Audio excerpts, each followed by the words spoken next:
everyone, or I'm sorry, good afternoon, everyone. Buenas tardes. I hope you are all doing well as we head into Friday very soon. Thank you for being with us. I am excited to open today's discussion on behalf of the Latino Coalition Against COVID-19 and welcome you all to this important conversation and invite you to join this coalition and be with us in the work ahead to ensure we're doing all we can to protect our community's well-being during these very difficult times.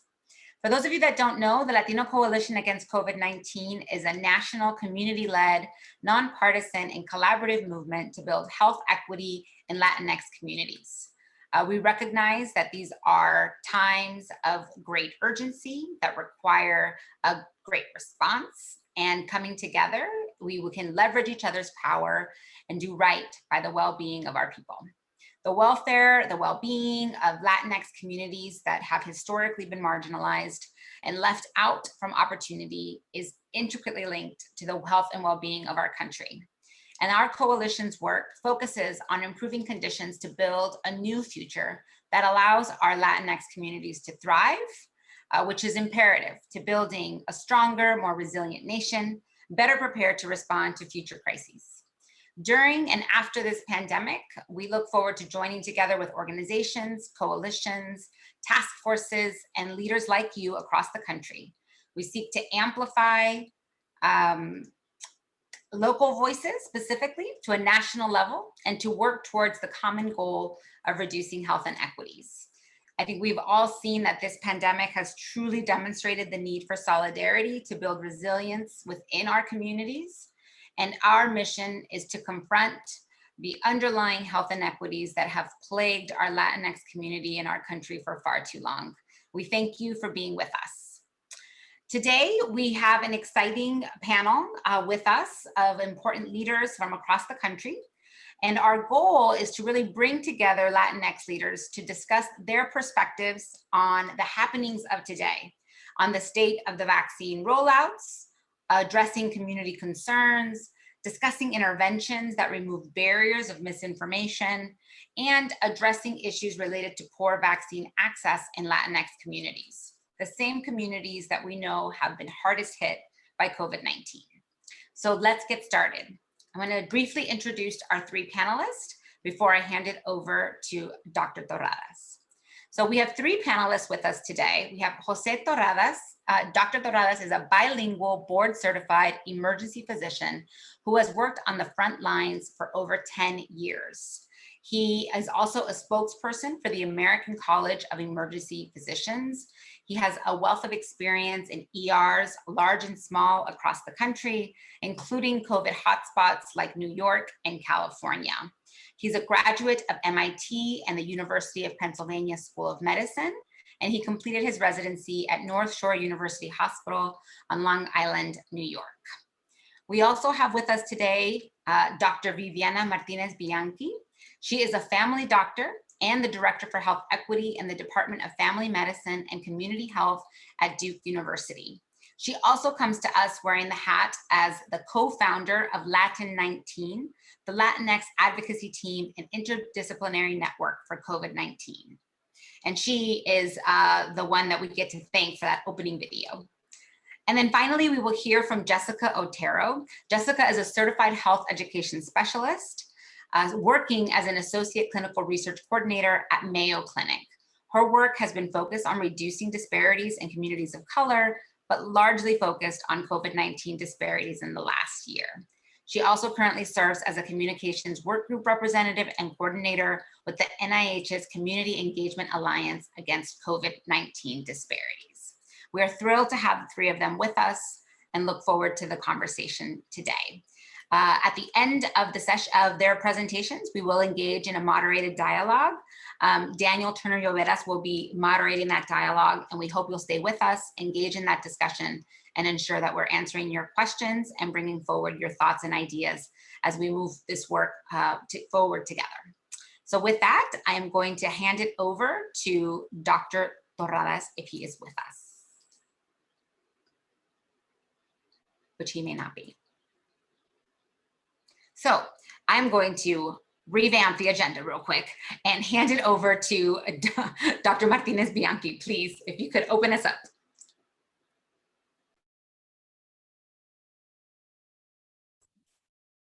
I'm going to share my screen.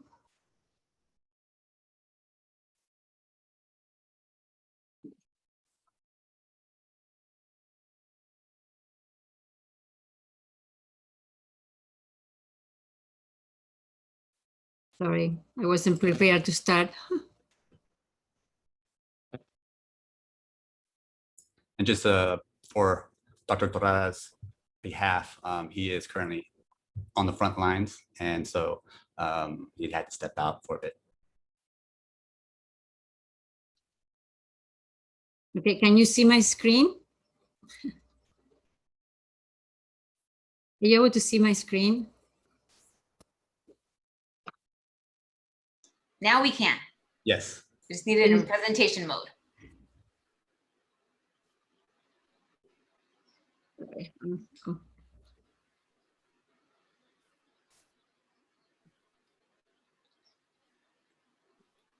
Perfect. Okay, sorry about that. So building health equity in vaccine confidence and Latinx communities. What are the strategies that we need to work on health equity? You know, thinking back in early 2020, the COVID-19 pandemic hit, and it unearthed deep inequities affecting the Latino community. It was so bad that it became big news. The pandemic had hit Latinos and we were in crisis.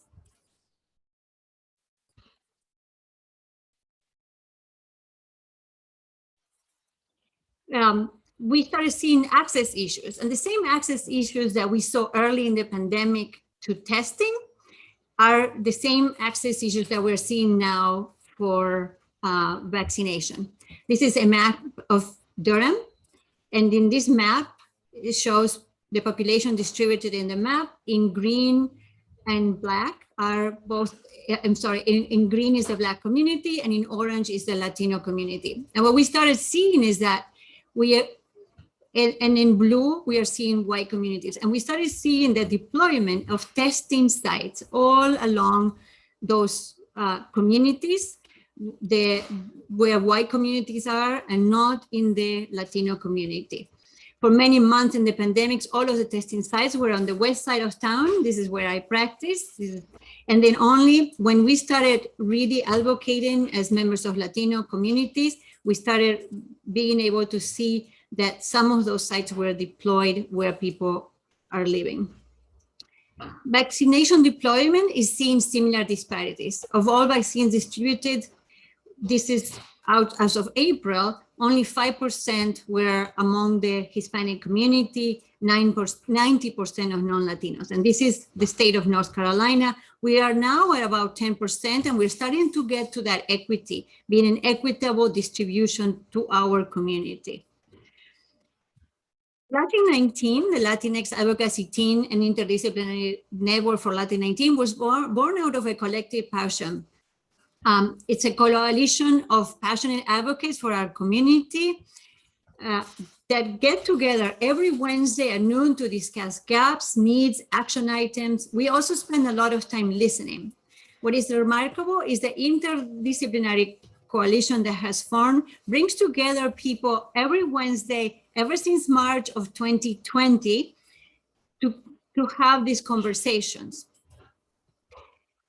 Our vision is health and wellness for the Latino community. And what we're trying to do is not just only concentrate on COVID-19, but take out this opportunity of this unveiling of how many inequities the community is suffering to really address many multiple needs at the same time.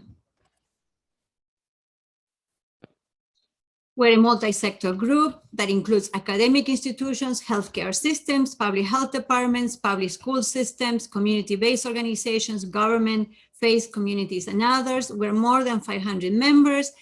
We started the coalition founded by clinicians at Duke, but we are now encompassing a much larger community.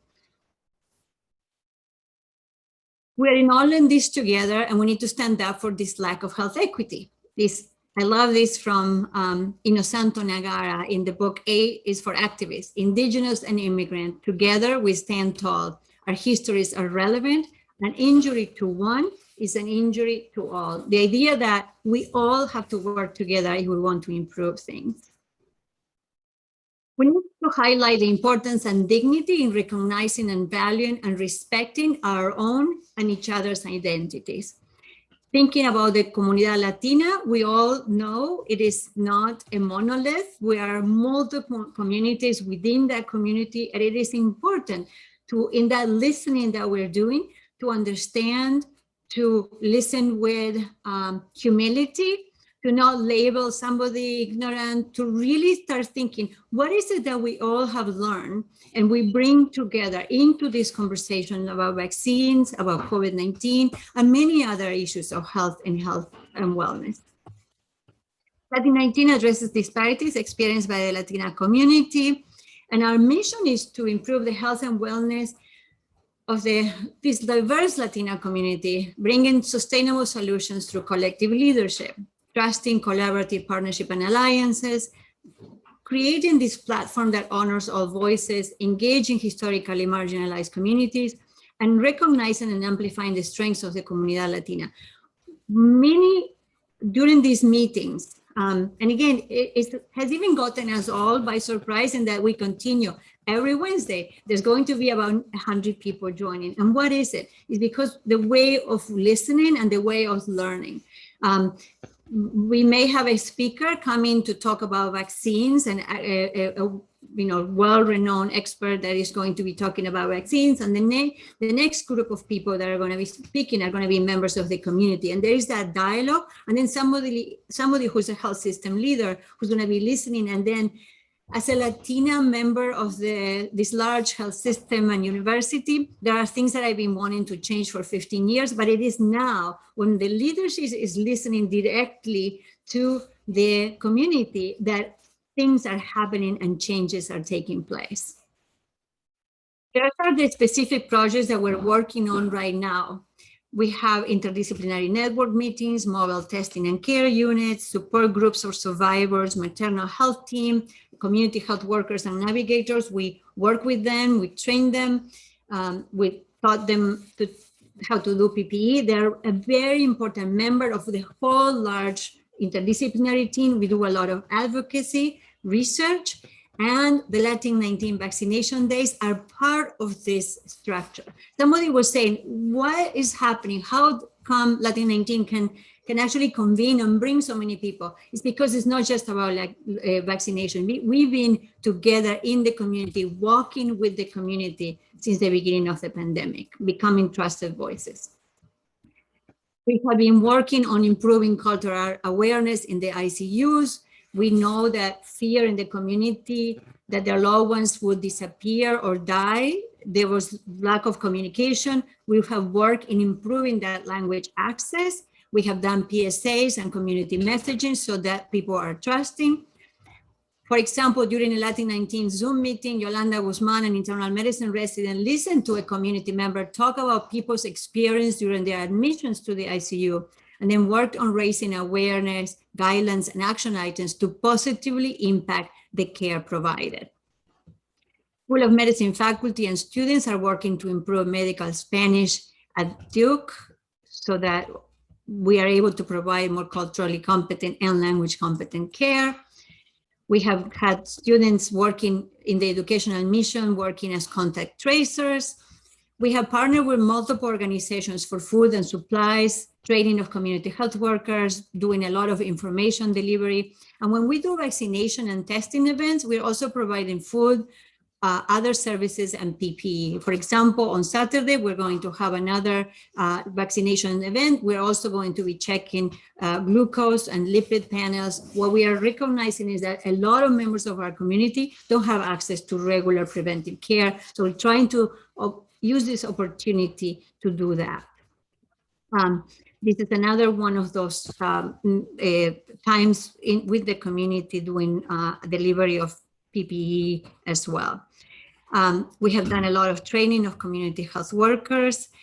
we are involved in multiple research studies, including the Hispano study, looking at this acculturation stress of the young Latino immigrants, looking at vaccine acceptance and hesitancy, pointing to this endemic orientation of stress, and then what are these multiple epidemics. One of the things that we're seeing in this issue of vaccine hesitancy is that communities say, you never paid attention and now you do. What about all these other things? So we need to really change this into we're here, and then how do we advocate so that we are here not just now to provide universal access to vaccines, but what about universal access to healthcare? What are the other issues that are affecting our community? What kind of access do they have? These are some pictures.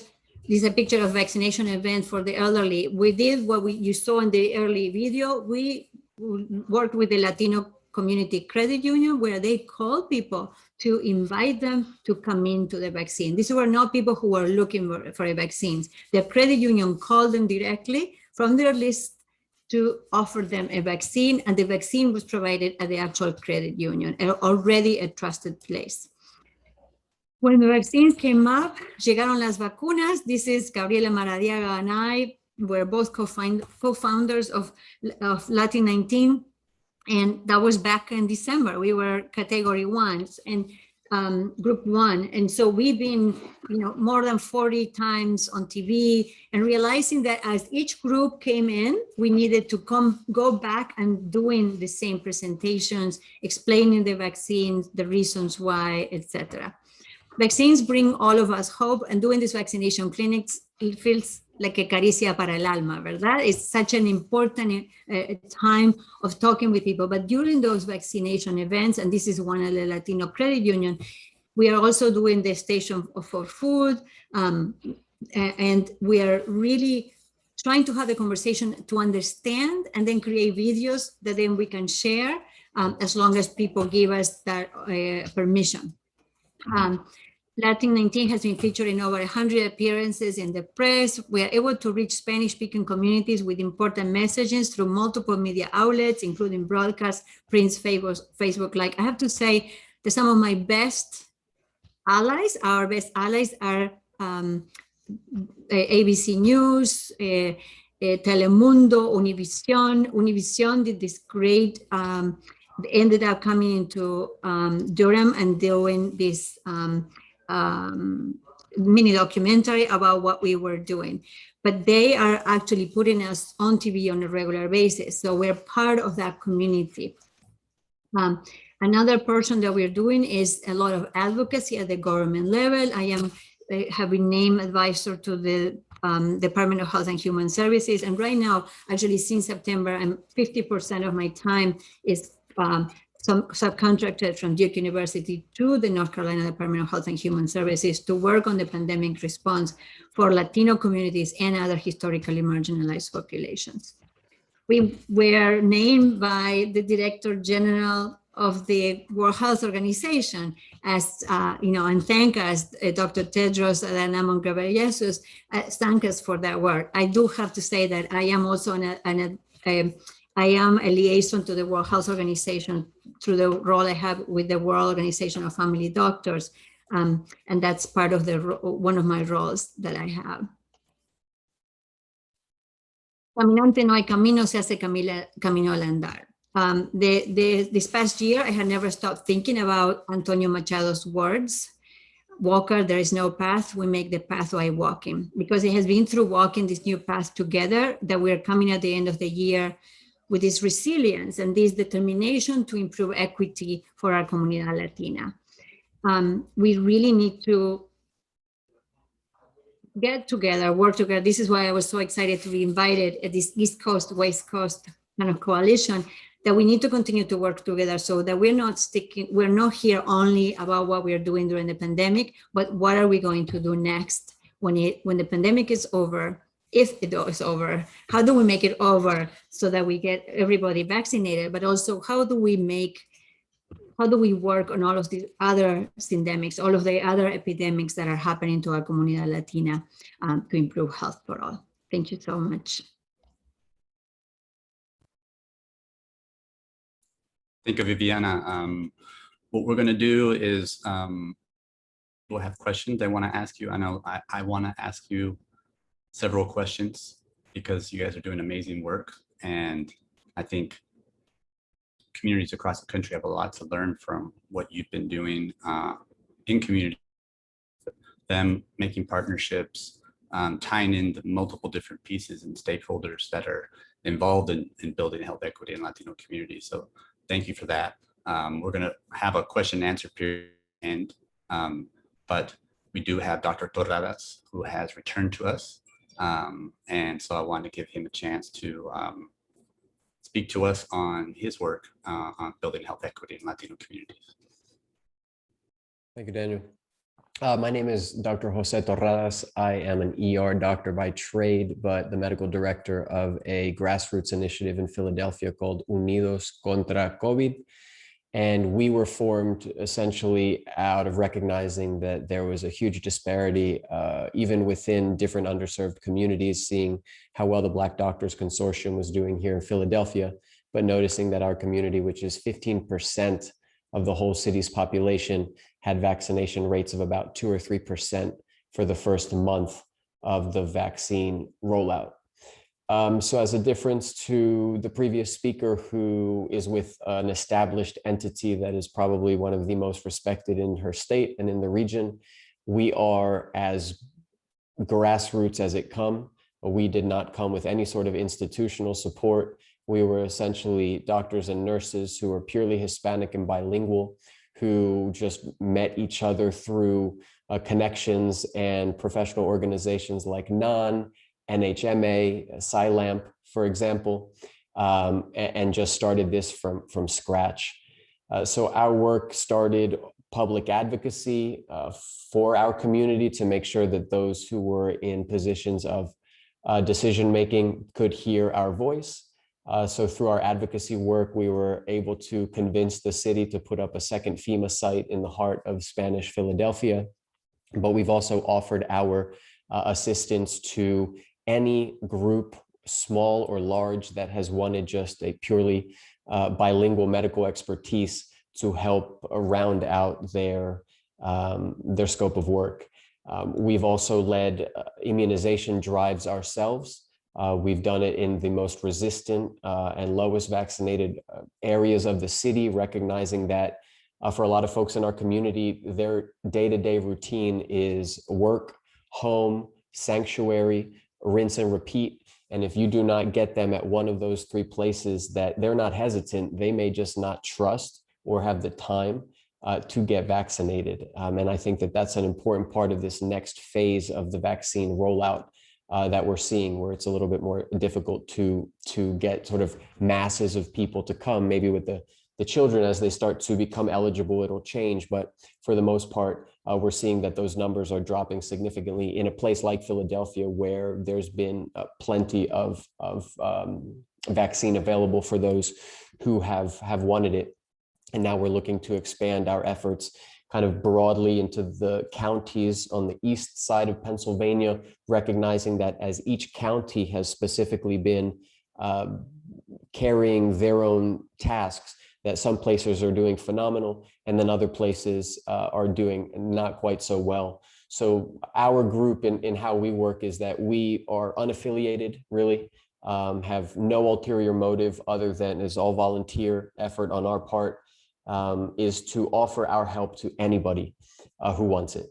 And so I think that offers us a very unique avenue, because in a city like Philadelphia, very much a divide and conquer type mentality between the Penns and the Jeffersons and the Temples, where they don't want to step on each other's toes, but also don't want to work much together, or the large retail pharmacies who as well kind of just want to keep it all for themselves. So we kind of are able to obviate that part of it for ourselves and to assist, but incredible to be part of this larger group and collective, inspiring to hear what's going down in North Carolina and at Duke.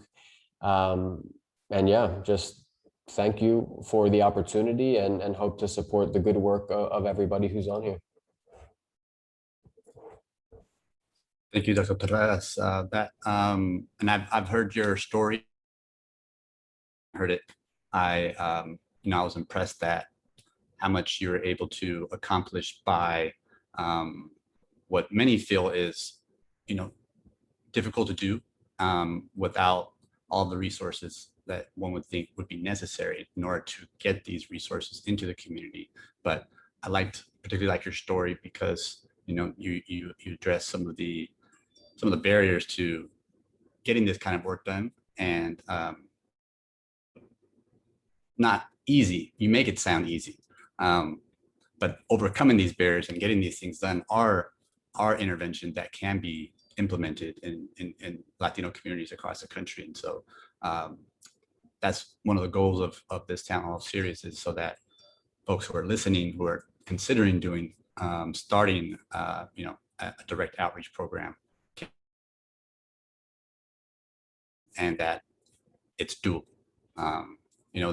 For years they thought a sub 4-minute mile could never be run, but as soon as one person broke that record, all of a sudden the next year there were about 4 or 5 people that broke that record. So I know that seeing people do amazing things inspires others to do the same. So thank you for that.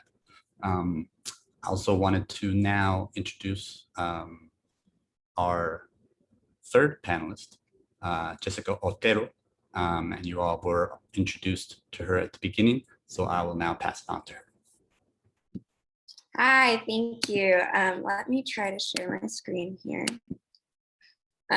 So yes, like Daniel so kindly said, my name is Jessica Otero, and I am a community health education specialist here in Florida, working with Mayo Clinic, more specifically working with the NIH Community Engagement Alliance Against COVID-19 Disparities. So a little bit of background is when COVID began, we saw the way that the Black and Latino community were disproportionately affected by COVID-19. And it became very clear that something needed to be done to address these things. And so there have been 11 states that have come together to join this NIH Alliance. And I'm working with the Florida team, in which we have a lot of other institutions. So we have Moffitt Cancer Center, we have Florida A&M University, the University of Miami, Florida International University, the University of Florida, and now Mayo Clinic, all working together to address these disparities.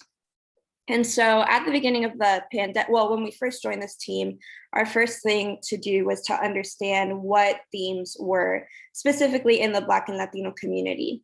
And as I'm sure a lot of you know, there is a lot of mistrust in information, especially in the Latino community after ICE raids or after the previous administration.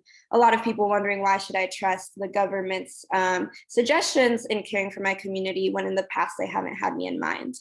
We also found there's a lot of difficulty accessing COVID-19 information.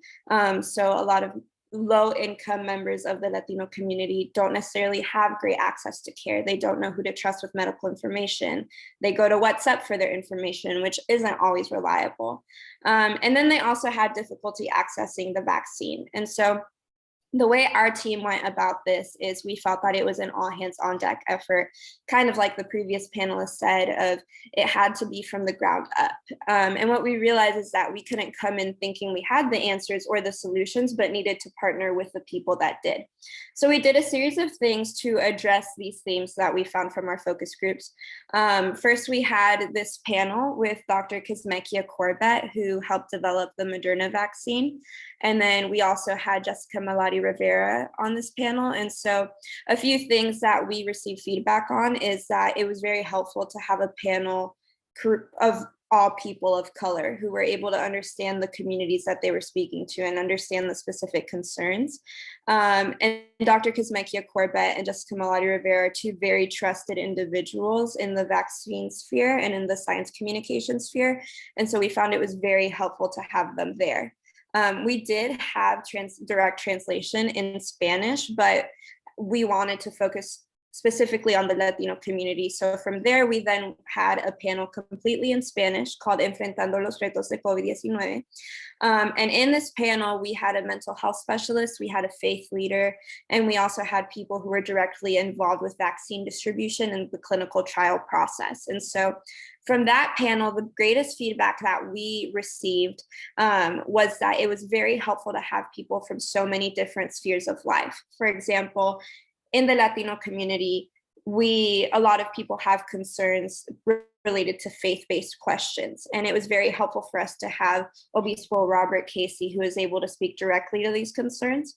So for example, someone asked him, why should I get the vaccine if the church believes is against abortion? To which he responded that the Vatican has directly said that the vaccines are supported by the church, but in addition, that as Catholics, they believe that you should love your neighbor as yourself, and to get the vaccine means to do that. And that's what being pro-life in this moment means. And so he was able to speak the language they understood, but also came from a place of authority in which it was meaningful to members of that faith-based community. And through that, we learned just the importance of addressing people's needs the way they need to be addressed, and not in the way that we think would be best to be addressed. And so while I could say that to someone, they would not take me as seriously as this faith leader, as they would this faith leader. We also found it very helpful to have a mental health specialist. Valkyria de Jesus was on here, and people asked her questions about mental health during the pandemic. And especially in Latino culture, as I'm sure you all know, mental health can be a little bit stigmatized. She was able to normalize that and normalize needing mental health help and assistance. And then our scientists also answered a lot of the specific, more scientific and clinical questions that people had. And then we also did have another panel specifically for the Black community, but we did make sure to have Latino representation on there, since we know that there are members of the Afro-Latino community who have these questions and have an intersectional need to understand these things. And so from there, we know that a lot of people aren't able to make these panels. So we did a more specific response to the younger community, in which we had something called COVID Talks. And our goal was to educate, equip, and inspire. And so something else that we realized is that if I went to someone and I said, hey, get your COVID vaccine, they might not listen to me as much as someone that they respect and admire. And so we tried to reach people in the community that the Latino community respects and admire. For example, we had Elizabeth Williams, who's a WNBA player that is very in the front lines of social justice and equity. And then we also had Dr. Geraldine Luna, who is the medical director of the Chicago Department of Health. And so it's very helpful to have these individual conversations, which were very short in length, that could be sent out rather than a whole panel that might take a long time and people might check in and out of. And then we also realized just the importance of meeting people where they're at. And so we kind of coined this phrase when we realized that, yes, a lot of people are coming to our panels and getting this information, but they're people who have access to technology or who know how to navigate social media networks or know how to navigate different websites. While a lot of the people facing these disparities are either older members of the Latino community or members of the undocumented community who don't have access to technology. And so we realized that in order to address disparities in those communities, we had to go to the trusted areas where they frequent. And so what we did is we went to different food drives, and at these food drives, we distribute different educational materials on COVID, we distribute masks, and we'd also inform them of vaccine events that were occurring in their area. And so just an example of an interaction I had is I told someone, hey, at this same place, this place that you come every week that you trust, we're going to have a vaccine event on Friday. It's the Johnson & Johnson vaccine, which a preface is that this was before the Johnson & Johnson pause. And she was like, déjame ser honesta contigo. She said, I'm undocumented. Am I going to get deported or am I going to get in trouble? And I said, no, here in Florida, the new rule is you just have to verbally say that you live in Florida. So I told her that. I told her everything she needed. And she called 10 people. And within 10 minutes, 10 people knew about this vaccine event. And so that's what we've realized, is that in the Latino community, we look out for each other. And we're really a collective culture that wants everyone to be in on the good news. And so we realize the importance of meeting people where we're at, but also empowering people to be the voice to their community. And again, it's this theme of, if I say something to someone I don't know, they might not take me seriously, while they'll take seriously the people who are in their lives and who have a voice in their lives. And so we found this to be very effective. For example, that specific event, there was 150 Johnson & Johnson vaccines available, and they were gone within 2 hours. in what was supposed to be a 4-hour event. And the majority of the people who did go there were a part of the undocumented community, who were able to then share their experiences with others and share that there isn't need for concern in those communities. And so we've been able to, the way that we've really done this is by partnering with community organizations that have been doing work for a long time. In our focus groups, a quote that stood out was someone said, "Why are you coming in and telling me what to do when you've never cared about me before?" Not specifically about us, but just about other organizations trying to help during COVID-19. And so while we did, there are a few communities we've already partnered with, we didn't want to have that savior complex or act like we were going to fix the problem. And so we partnered with a lot of different organizations, and we also started a campaign called Standing with the Black and Latino Community, in which we invited organizations and grassroots organizations, community leaders, anyone who wanted to be involved to help us stand against COVID-19. And so what this means is we just empower people, give them information, give them resources as they came out, told them where people could get vaccinated, and they were able to share that with the community and the people that they have trustworthy relationships with. And so that is the general summary. I don't want to take too much of everyone's time, but that's the general summary of the work we've been doing. We continue to partner with different food drives, especially now that the vaccines have been approved for a younger age group. That's something that we definitely want to focus on, is addressing these questions, because we've realized the importance of getting in front of this and getting in front of the misinformation before it's spread, because as you know, it can spread very widely. And even just the importance of addressing the questions of the Latino community with empathy, rather than saying, "Why aren't you listening to scientists?" Even just like a quick anecdote to finish. My grandma, for example, refuses to get the vaccine because she thinks it's the mark of the devil. She thinks they'll change her DNA, all these things. And many times I want to be like, "Abuelita, no, what are you thinking?" But I've realized the importance of having these conversations with empathy and in an informed way that acknowledges the person's concerns, but also connects them to accurate health information.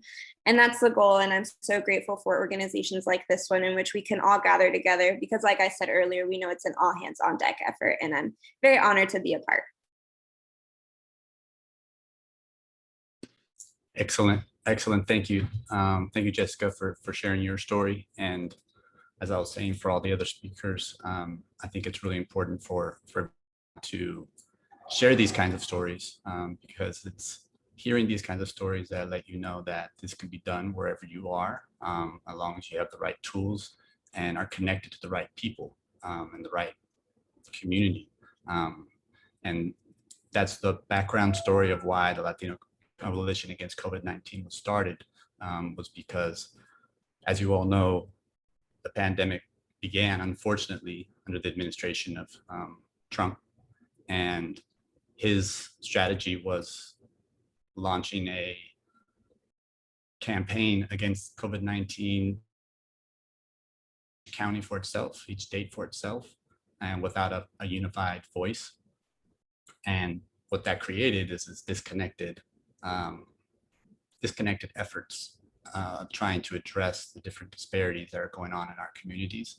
And I feel that, as our panelists have shown, that it's really coming together that strengthens us and allows us to find these barriers, source them out, and overcome them for the benefit of those who are our patients in our hospitals and our clinics across the country. So what I'd like to do now is go ahead and ask our panelists a few questions. And for those who are just entering the webinar, what I'd like everyone to do, if you haven't already, a little Q&A button at the bottom. And if you can type into there any questions that you might have for any of the panelists. If the question is for a particular panelist, if you could put that panelist name so that we know it's directed at them. Otherwise, any questions that will be typed into there would be for all the panelists together.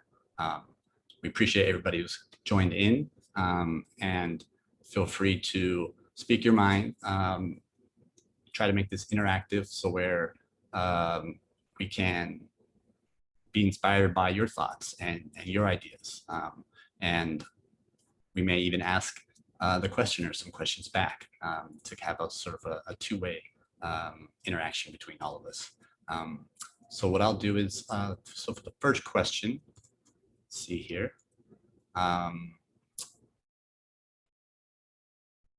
Based on some of the media coverage or public discussions you've witnessed about vaccination rates in Latino communities, what are some of the misconceptions or ideas you think need clarification or require further investigation?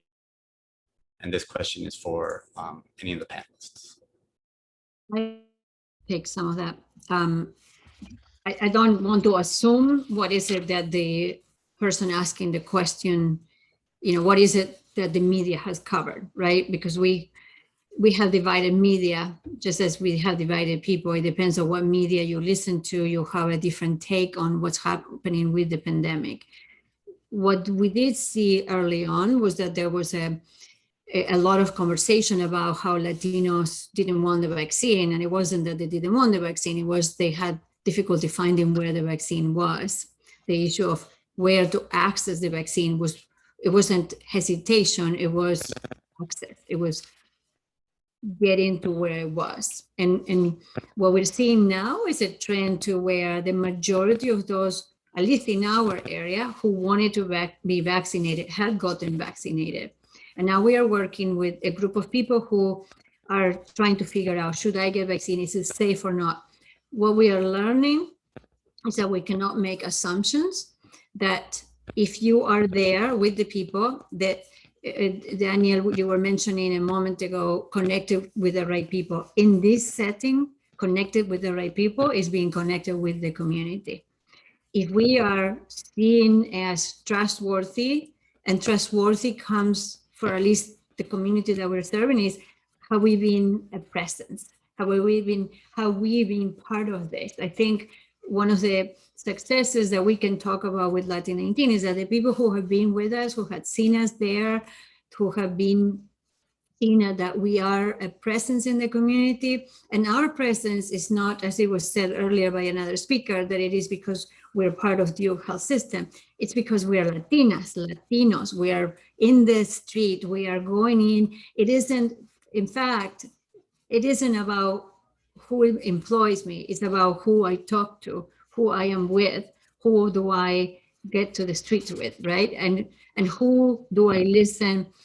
So I think one of the mess is that Latinos don't want to get vaccinated. We have a community that is as divided as the rest of the country. There are some people that want to get the shot and want to find where it is. Right now, when we are offering it to comunidades, now we have that we can vaccinate children. Again, we have parents saying, where, I want to go there. And then others that are like, I'm not really sure, I want to see. So again, all Latinos are not the same, and we need to treat everybody with respect and listen with respect to what are their own perceptions of why they should or they should not get vaccinated. And then create those spaces, right? If it feels easier for our comunidad to get vaccinated at the Latino Credit Union, let's open vaccinations at the Latino Credit Union, right? That's where we should be. If it is better in the neighborhood, in the parking lot, let's do it in the parking lot. If some people prefer to come to the office, where we should be vaccinating a lot more in the primary care physician's office, family doctors, pediatricians, internists, any general people, they tend to trust their doctor, again, if they have access to a clinician that they see on a regular basis. Those are some of my thoughts. Thank you for sharing that. I think that last piece is important, as long as they have access to, a trusted provider. And I think that's something that we all are working on, are the barriers to healthcare access, and what can be done about that. That'll be the focus of one of our upcoming webinars. But today, we're focusing on people who have outreached and have really made a difference in locally. And I think that's where everything starts. I'm just going to share my screen here, which will lead into our second question. Dr. Lloveras, we also have an attendee that has a question. They've raised their hand. Oh, yes. Adrian Mercado. Thank you.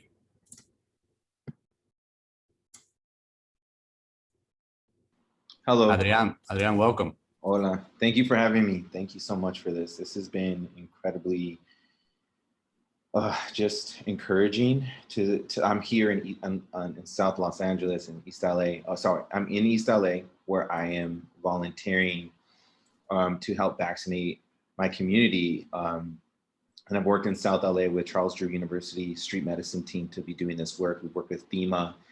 You know, we worked with a lot of local nonprofits, community-based organizations, and right now, what I'm seeing is such a huge drop in the number of people that are coming to get vaccinated at our vaccination sites. And in January, when I was working with Charles Drew, I mean, we were turning hundreds of people away.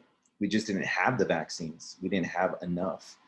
So right now, I'm trying to find the right solutions and think through the right solutions to kind of pivot in this pretty critical moment where we have vaccines and we have time. I don't know if it's like another wave is coming. I don't know if the fall will bring, you know, greater challenges with this like it did last fall, but I really want to be creative right now in helping Charles Drew as a volunteer to really build those I think some of those solutions that I've seen now, and I really am curious about what is being done to really, sorry, what was my question? Sorry. I guess my question is this. In South LA, we have a community that has historically been underserved and marginalized and completely pushed out. And right now, I just want to make sure that for the time that I have left to volunteer there, I can contribute as much as I can. So as a volunteer, do you have anything for me that I can do, any suggestions I can do to try to help Charles Drew build those connections with the community, the Spanish-speaking community that is primarily immigrant and Central American in South LA, to really increase the amount of people that are coming to get vaccinated. I think we are meeting at places where the community has trust. We're going to parks. We're going to, you know, hospitals that are established in the community, like Martin Luther King Jr. Hospital is a hospital that was basically developed through Charles Drew University in response to what the community needed and advocated for. So yeah, I'm just looking for some encouragement. I'm looking for some things I can do to pivot quickly and try to get the word out there and build momentum while this window of opportunity is present. Sorry that it took so long. I'm a little bit nervous, but you did I'm very passionate. Excellent job, and we feel the passion. And if you had a question and a comment, which is probably the preferred way to get on stage, and the comment of wanting to be inspired and get motivation. That's why we're here. So we get motivation from you. We get inspired by you. That we also do the same for everyone.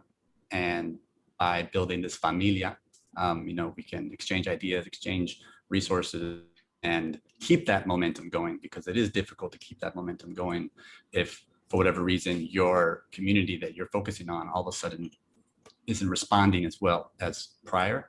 And then you feel maybe the engagement is being lost. Yeah. I think in being connected, you know, a community, and you know, if you haven't joined the coalition, I would, you know, welcome you to join the coalition, and also follow the speakers and the panelists and the groups that they're in, and so that we can all learn from each other and grow and develop new, because we're going to be having to develop new ideas and new ways of you know, combating different barriers that are decreasing the rate of vaccinations right now. And so I want to open it up to the panelists, and really you asked my question, and so that was my question. You sort of read my mind, and I was just going to share my screen as part of that question. And so if you can all see, are you able to see what's on my screen? Yeah. Okay. And so Latinos have those Latinos who have yet to receive the vaccine are twice as likely as non-Latino whites or Blacks to say they'd like to get vaccinated as soon as possible, according to the most recent KFF study that came out this week. 1/3 of those unvaccinated Latinos say they want the shot, compared to 17% of the Black population and 16% of the white population. Now, this is contradictory to, you know, a lot of what we thought was going on when back in like December and January. And what it seems like is maybe hesitancy is not the right word for what's causing this slowing down of the vaccination rates. And I just wanted to open it up to the panelists on what you all thought is leading to the decrease in vaccination rates, and what do you think would be the best strategies to address that? So one of my thoughts is it's getting, the speaker before, you know, was asking about, you're in a place that people know. One of the things that we're doing is having members of the community who have been vaccinated be part of the panels where they are talking about why they got the vaccine, why was it important for them. If they cannot come into a panel, what we're trying to do is capture their experience on video with their permission, you know, make sure that we're not doing a HIPAA violation of the story, but it's the idea of those stories are the most remarkable. You know, when we do vaccination clinics, vaccination events, I hear some of the most poignant and more important stories. I want to get vaccinated because I suffered from COVID back in July and I don't want to ever go back there. Or look at me, I ended up losing a foot from COVID-19, you know, after being hospitalized, I had a blood clot. I mean, like the stories are shared, or people who come in, we have lots of segments like that, right? It's the story of those who have been through it that are so much more passionate than anything I can do to try to convince anybody about anything, right? It's listening to them, to hear, and so that other members of the community can hear the voices of those who are more likely to be representative of who they are. The work we're doing with community organizations, La Semilla, El Centro Hispano, there's different community organizations that have hired multiple community health workers through a contract with the state to work in the pandemic. Those community health workers are so much more convincing than I am. They are the ones that walk into a restaurant, they walk through Otero, and they say, we have vaccines, do you want appointments? And what we're recognizing is that we now have all these open places where you can just walk in. Our comunidad is asking for appointments, right? It's like they want to see it. Like, when do I go? On Tuesday. I said, but it's open. Me puede dar una cita? Can I get an appointment? And so we're like, okay, here's your appointment. Just go. And so we're doing this to make sure that there is this, you know, you go around and bring the people to where they are. The other thing is that we were very accustomed, and it really feels good, right? 1,000 vaccines, we're going to get 1,000 vaccines on people's arms. Right now, we're going to need to be happy with 4 here, 4 here, 4 there, 9 here, 10 here, 15 there. Like, just go one place at a time, because the mans that wanted to be vaccinated, boom, they were the ones that were ready to spend a whole day waiting in a line. Now we are more about those who are like, I'm not really sure. And if they're not sure, let's listen to why, what's going on that doesn't make them comfortable. And then otherwise, let's take it to the place. The work that we are about to do, we're working right now with barbershops, hair salons, and nail salons and this is not necessarily just the Comunidad Latina, but several historically marginalized populations. And this is the work that I'm doing with my North Carolina Department of Health and Human Services hat. And it's this idea of listening to them, seeing whether the barbers are eager to have the conversation. So then looking about who is it that we in our Comunidad Latina will be that trusted person that everybody shares things with. You know, often maybe priests, often maybe las hermanas, los hermanos, the members of a church community. Like, those are the people, whoever is in that community, that Adrian Mercado that you're serving, that is looking for those trusted voices. They're the ones that are going to say, okay, I want my vaccine. As a family doctor, when I went to work in rural Iowa, when I started doing prescriptions, my patients first had to go and check. It didn't matter that I was a Latina or I was too young. You know, they wanted to know, did the priest agree?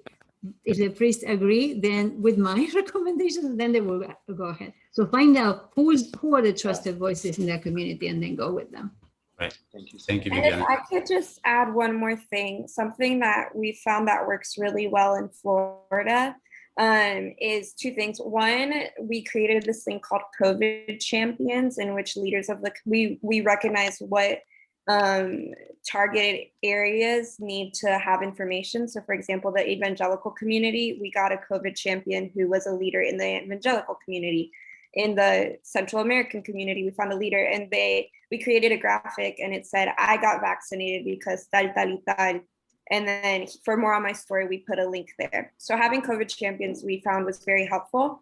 And then we encouraged them to encourage their community to get vaccinated and gave them what we called VIP vaccination passes. So all that meant is that they didn't have to make an appointment. They could just walk up, but it gave people incentive. We've also created masks that say, I got my shot or recibí mi vacuna. And we'll hand those out whenever people get vaccinated and tell them, hey, you want this, come get vaccinated. So that's been helpful. Sorry, I'm rushing for the sake of time.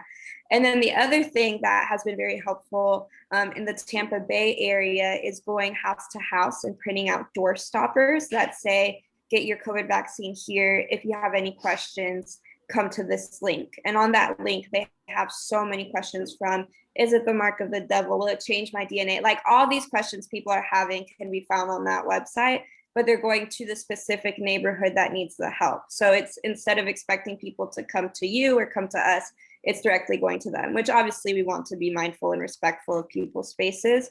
So I'd say partnering with trusted organizations to do that, but that's been the most helpful thing, especially with like Promotoras de Salud and other people who are very involved in the community. And then a quick answer to a question in the Q&A, it was asked if there's curriculum for training communication health workers that can be shared.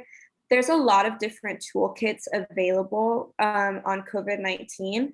I can put it in the chat, but with the NIH SEAL Alliance, we have a lot of different resources that are available, one with health education, but then also to community leaders. And so there's different toolkits on how to address misinformation in the community, how to get trusted members of the community to partner with me. So I'll put that link in the chat and where a lot of those helpful things can be found.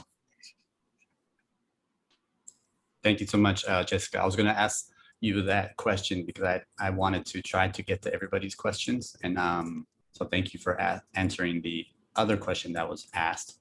We are at the closing time. However, what we can do is, so we'll conclude this series of a virtual town hall. If people want to stay, they can continue to ask questions. But I just want to take the time to thank all of our panelists. They came from very far away, although they didn't have to leave where they were from. One of the, we have to look on the brighter side of what the pandemic has brought. And in a way, it has brought a lot of us together virtually that perhaps not all of us would be coming together so easily, because before the pandemic, asking a bunch of people to jump on a Zoom call was difficult. And now it's a little bit easier. So although they're far away, they are that they're close and reachable and able to share their stories. And so for those who also want to continue the conversation, we do have a group chat on Discord, which we can put into the chat. You can also find it on our website at lcac.org. And if you join that, we have a different conversation topics that you can join. And that way, continue the dialogue, continue and sharing stories so that they don't necessarily have to stop when the virtual town hall stops. And once again, if any of our panelists want to share any final thoughts before we close it out, but then allow any other questions. And Viviana did inspire me to share a video that I created where I was inspired by an article that found community storytelling, or people from the community teaching their own community about vaccinations and medical compliance improved better than adding a second medication, which I was in awe of. And that was when I first saw the power of a community voice and reaching out to our own community and bringing them on board. And that's a part of our virtual town halls, is getting more community members onto the virtual town hall, because the digital divide, digital inequities is also a big issue. But first I want to give it up to our panelists and any closing thoughts if they had any. Yeah, my closing thought is that vaccination equity, one of the issues here is it requires a multi-sector partnership, that clinicians alone, the community, nobody alone can do this. This is something that needs a broad coalition of people who are eager, ready to listen, ready to talk, ready to vaccinate, and ready to get vaccinated, right? And so again, the right people is everybody, is the health system and the health departments that can provide the vaccines. It's the volunteer vaccinators or paid vaccinators. It's the community health workers. It's the community, and it's all of us listening to each other to find the best ways, right? We need to join with the business community, health, business, everybody to figure out how to do this. Church leaders, faith leaders, they have been listening to the stories. And there was a question earlier that we couldn't answer, but it requires this real multi-sector partnership to be able to do a good job with this. And it's only with that we're going to get there. And the one other thought I have is that it is very difficult to put together this idea of universal access to vaccines in a system that doesn't provide universal access to healthcare. And we need to strive for universal access to healthcare together with this, and not end up with just this alone. That's part of the mistrust. People who have never really accessed the system are now being called into the system, and they're like, why do you want me now? Yeah. Thank you for those closing thoughts. And Jessica? Yes. Well, yeah, thank you so much for organizing this and for having us. Kind of going off what Dr. Martinez-Bianchi was saying, is there is a lot of mistrust and there's a lot of misinformation that has gotten us to the point, and a lot of injustice of, marginalized communities not having access to care, the effects of systematic oppression on social determinants of health. And that's how that's kept us from being able to fight problems like COVID-19. But just an encouragement, like the Latino community, we're strong and we're able. And so just the importance of educating on getting the vaccine so that we can come out on the other side, and that when we do fight to make sure that this doesn't happen again. So remembering that the vaccine is safe, it's only going to help us.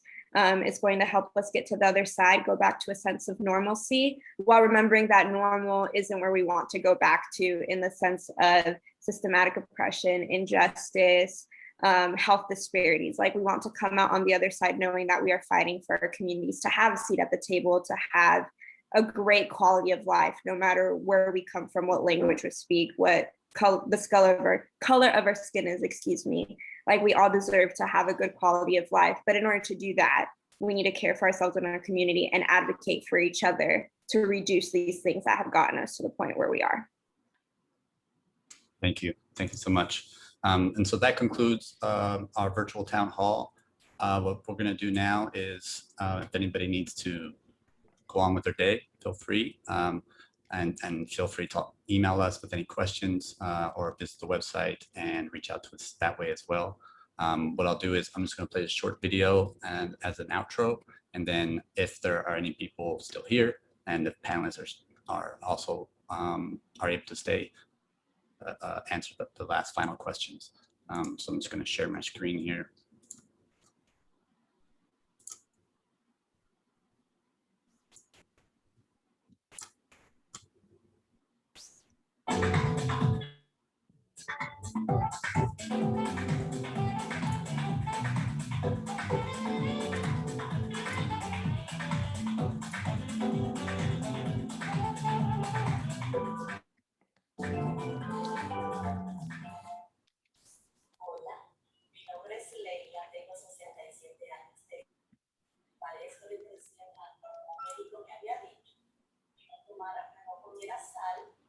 Hicieras mucho ejercicio, tomaras mis medicamentos Pero un día estaba hablando por teléfono y de repente se me adormeció la vista. Llamaron a la ambulancia, cuando llegaron al hospital, dijeron que tenía Torradas. Ahora, regresaba a mi casa recuperada, casi muerta, pero ahora quiero estar realizada y estar cerca de los tomando mis medicamentos, haciendo mis ejercicios y llevándome de la indicación de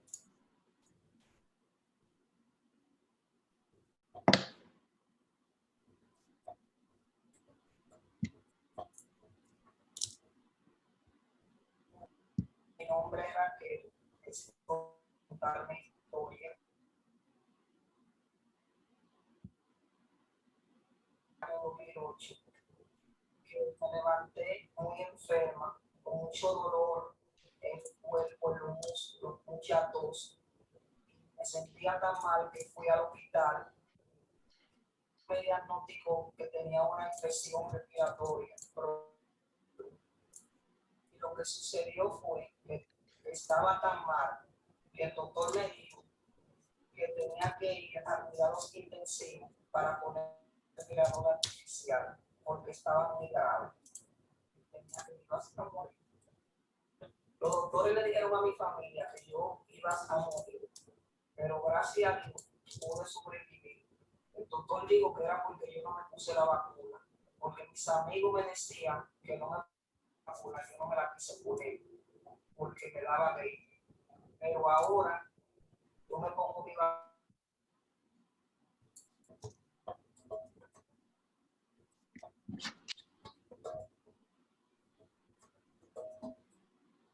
Hola, me llamo doctora Camacho y quiero hablar con ustedes sobre la presión alta. La presión alta es una afección que pasa porque la sangre sale del corazón y va a las arterias en el cuerpo. Cuando la sangre tiene mucha presión alta, eso quiere decir teniendo mucha presión contra las arterias, paredes de las arterias. Esto es malo porque cuando hay mucha presión contra las arterias, contra las paredes, puede afectar a muchas partes del sistema órgano. Quiere incluir puede dañar los riñones, puede dañar también puede dañar el cerebro y puede causar un derrame cerebral.